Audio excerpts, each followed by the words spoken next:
Muy buenos días, queridos televidentos, queridas televidentas, amigos, todos. Aquí Jorge Bourges Rodríguez, servidor de todos ustedes, llevándoles pues otras ideas, otras opiniones, como las que comúnmente me gusta transmitirles y que les agradezco a ustedes que me vean, me sintonicen. eh, Me es muy satisfactorio, ¿verdad? Me avisaron, antier sacamos un video acerca de el aniversario del ejército mexicano, ¿verdad? El, eh, el Día del Ejército Mexicano, que conmemora la fecha en que la legislatura de Coahuila determinó su formación, ¿verdad? La legislatura del estado de Coahuila.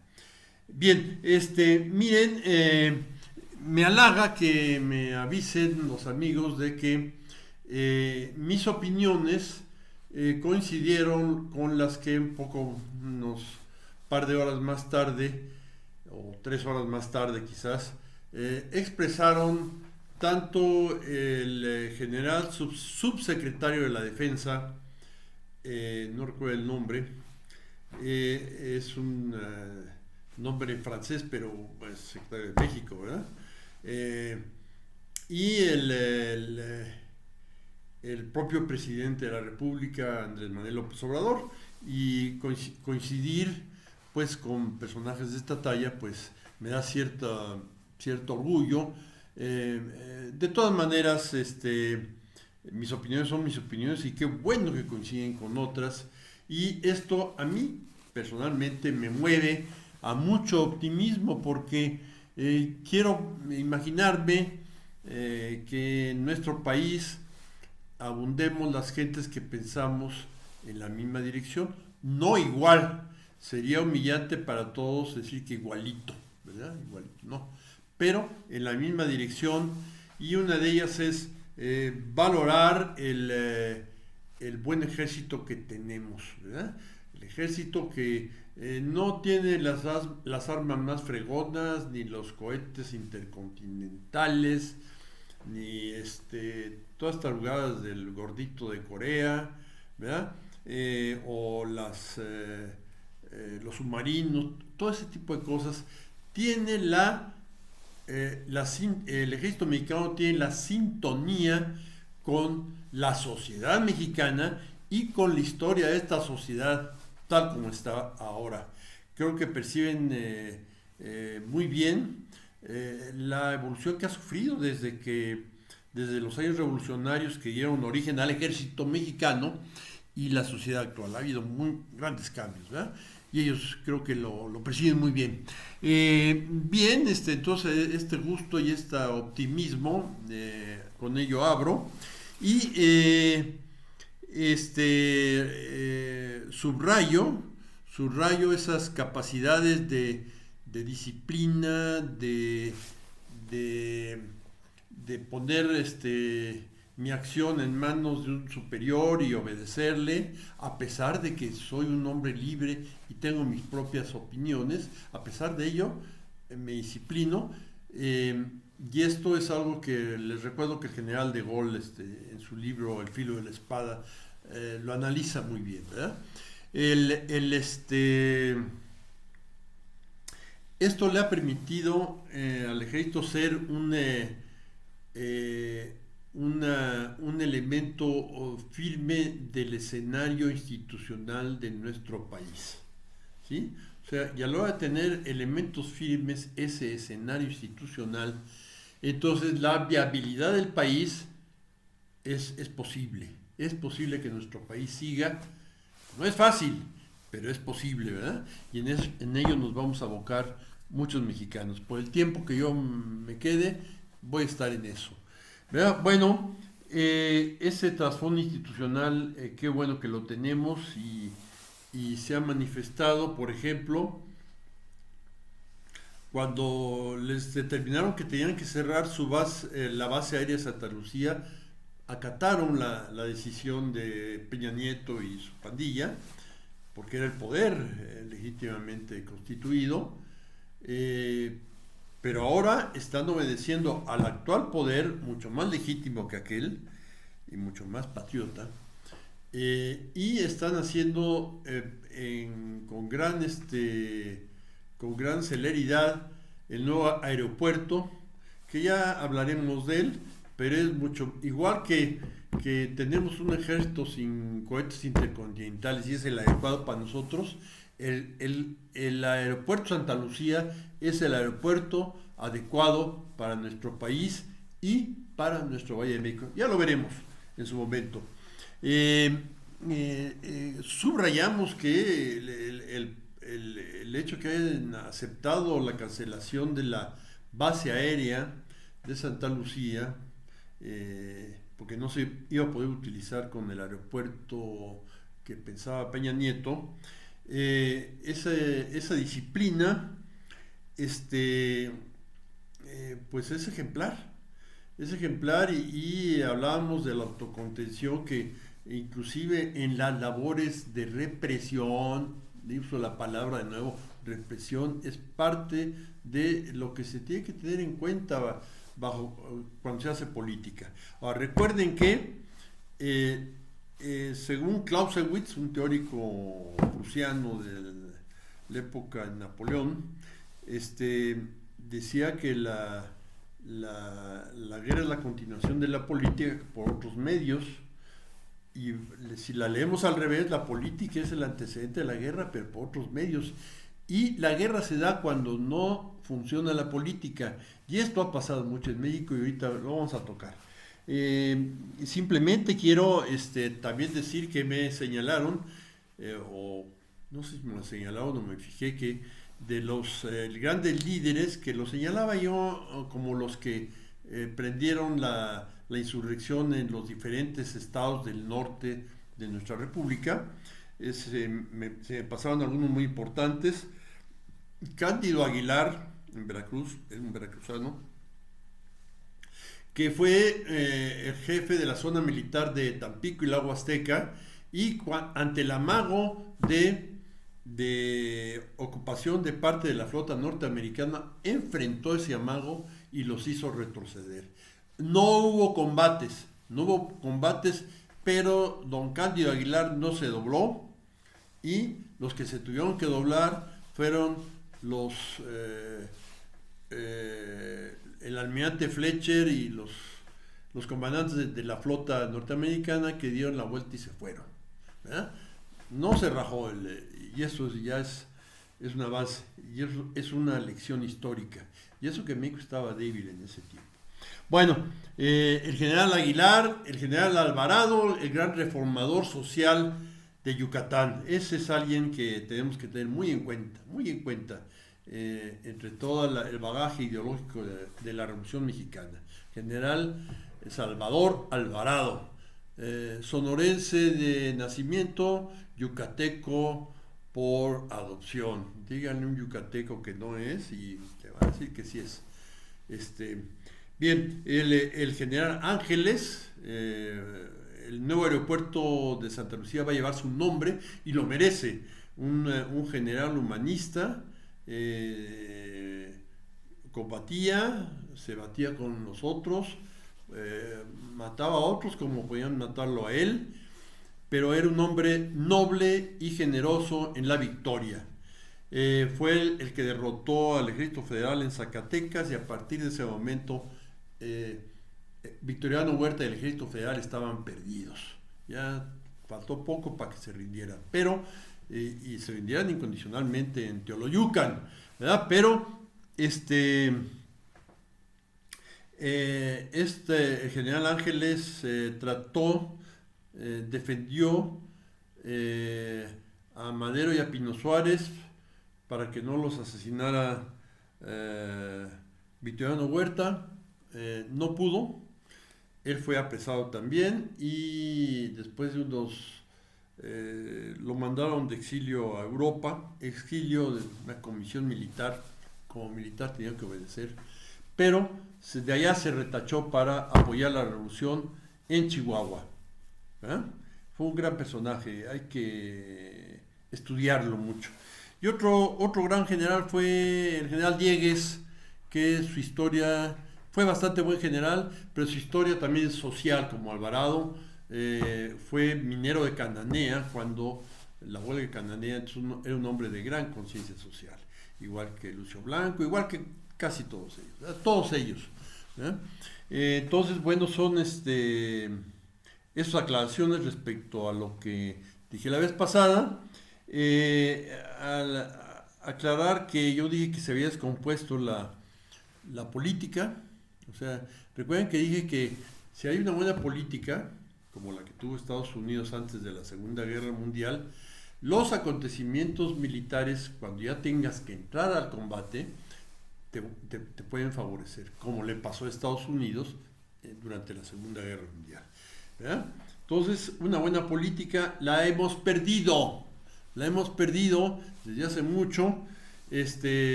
Dos pésimos antis. Número uno, el anticomunismo, cuando en México no había ningún peligro de comunismo. Hubo una serie de presidentes que, ay, el peligro del comunismo, no sé qué, no sé cuánto, y lo que hicieron es generar problemas mayores, de estudiantes calenturientos con el comunismo y eso, lo que ustedes quieran, generaron guerrilleros con base en la sádica represión que llevaron a efecto. La policía política mexicana era una policía anticomunista, y una buena policía política no puede tener ideas prefijadas tan absurdas como esa.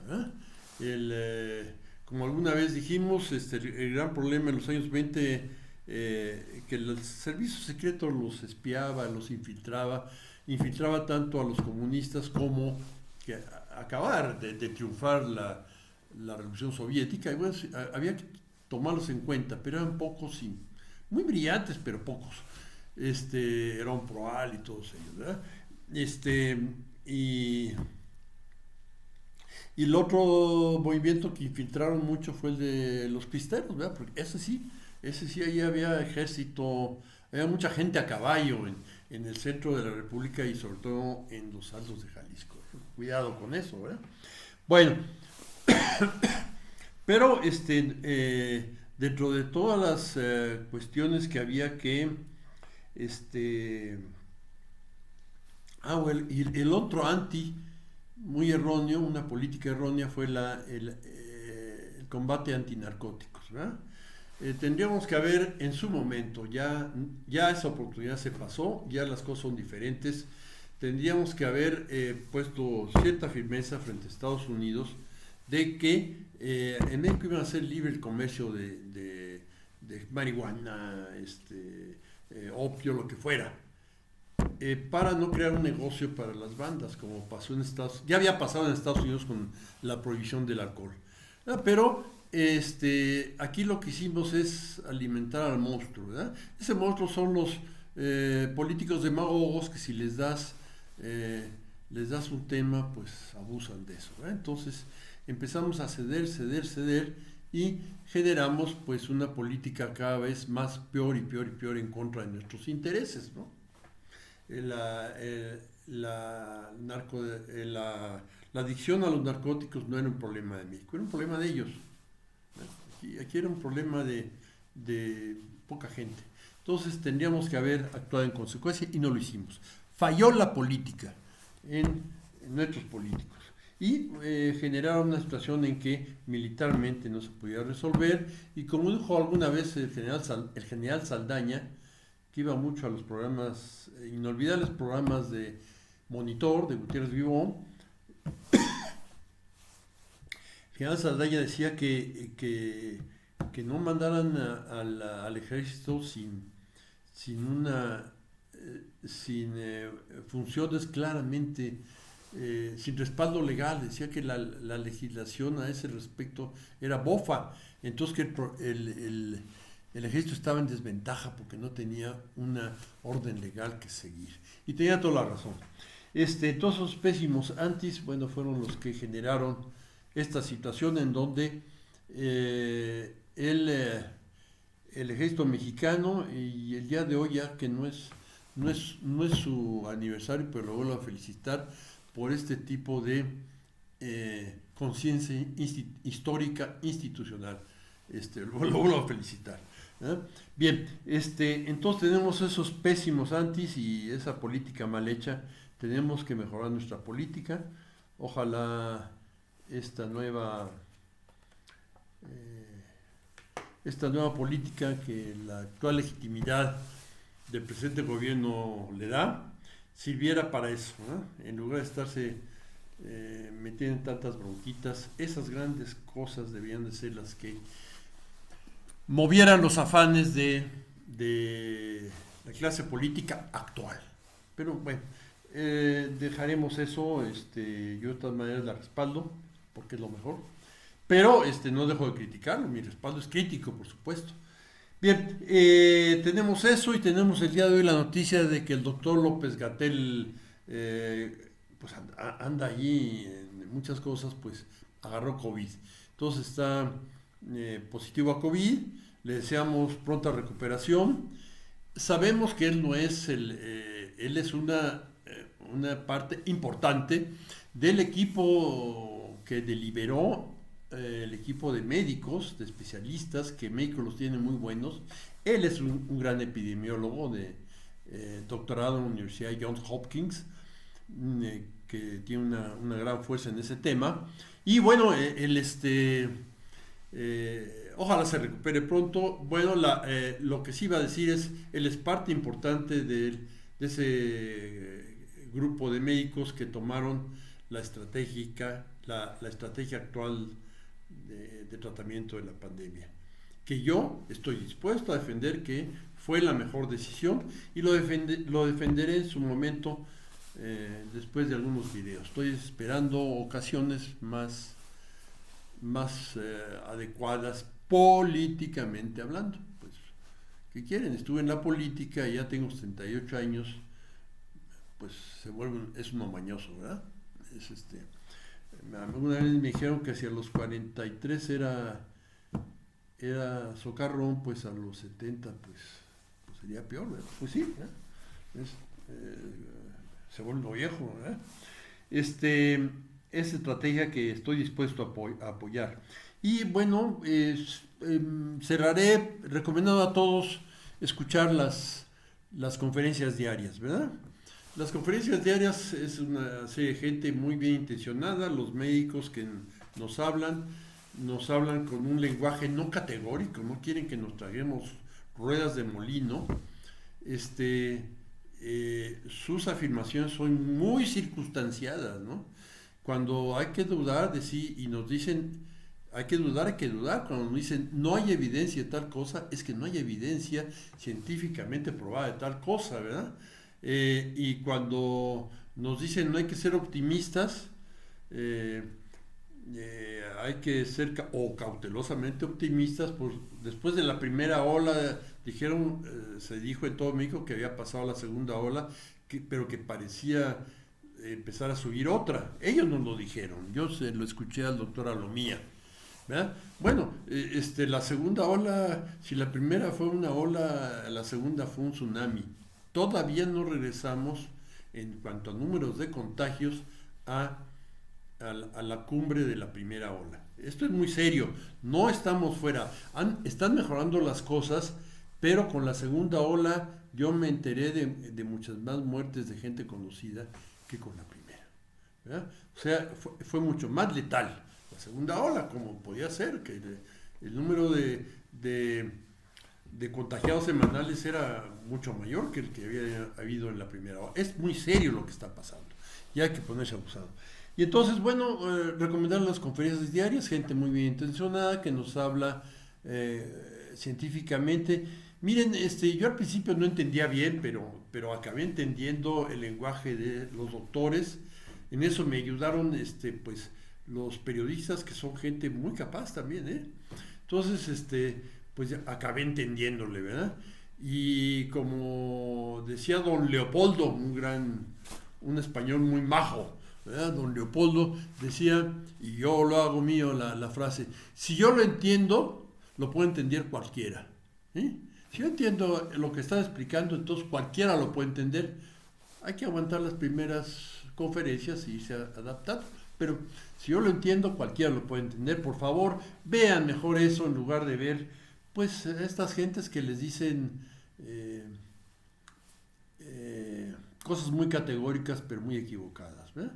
Pero pues, bueno, si usted quiere, si usted no le gusta, le dice, no, pues no quiero ver a los médicos, pues siga usted viendo a la Raki, a Ferriz, si aguanta a Lozano, pues también, ¿verdad? El que usted quiera, ¿verdad?